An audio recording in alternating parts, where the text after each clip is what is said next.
মোহাম্মদিয়ার উদ্যোগে পীরে কামেল কুতুবুল আখতাব হযরত মাওলানা মোহাম্মদ সাহেব কেবলায়ে আলম রহমাতুল্লাহ আলাই এর ৪৯তম ইসালে সওয়াব মাহফিল ও মুরিদান ও ভক্তবৃন্দের ৫৪তম বার্ষিক ভ্রাতৃ সম্মেলন অনুষ্ঠিত হয়েছে। শনিবার ২৮ মার্চ বেতাগিয়া মোহাম্মদিয়া দরবার শরীফে দিনব্যাপী এই মাহফিল অনুষ্ঠিত হয়। বাদে ফজর পবিত্র কুরআন তিলাওয়াত ও তাহলিলের মধ্য দিয়ে মাহফিলের আনুষ্ঠানিক কার্যক্রম শুরু হয়।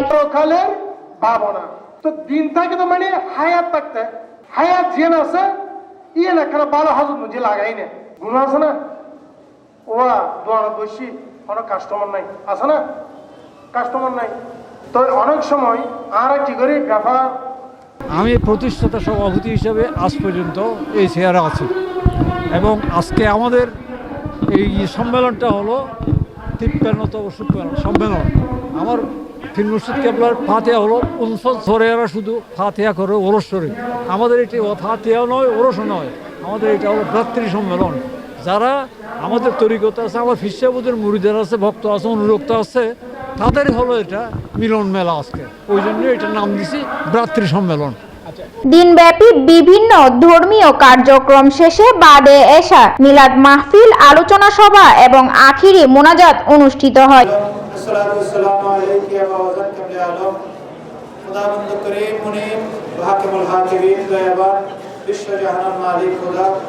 প্রতিষ্ঠিত ভ্রাতৃ সম্মেলন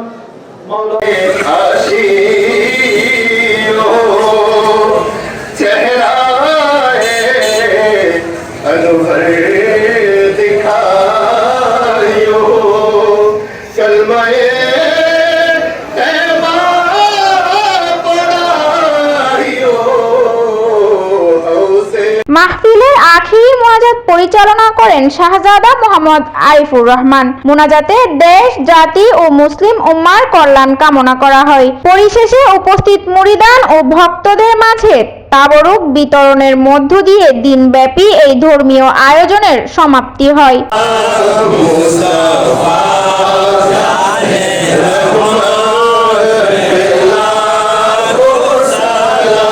desk report, Nongor news, Chittagong.